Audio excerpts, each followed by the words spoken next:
Kochi marine ഡ്രൈവിൽ നടന്ന സദാചാര ഗുണ്ടായിസത്തിനെതിരെ ഡിവൈഎഫ്ഐ ഉൾപ്പെടെയുള്ള സംഘടനകൾ പ്രതിഷേധം സംഘടിപ്പിച്ചു.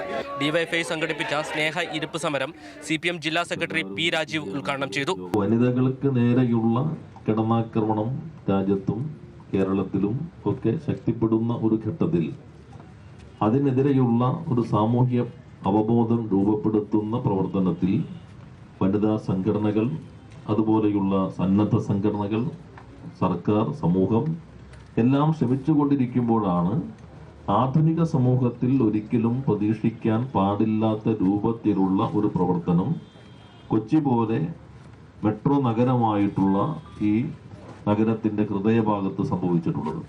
KSU ഉൾപ്പെടെയുള്ള വിദ്യാർത്ഥി സംഘടനകളും പ്രതിഷേധം സംഘടിപ്പിച്ചിരുന്നു.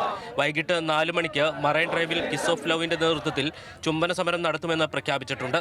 എന്നാൽ ചുംബന സമരത്തിന് പോലീസ് അനുമതി നൽകിയിട്ടില്ല. ക്രമസമാധാന പ്രശ്നമുണ്ടായാൽ ഇടപെടുമെന്ന് IG വ്യക്തമാക്കി. മാതൃഭൂമി ന്യൂസ്, കൊച്ചി.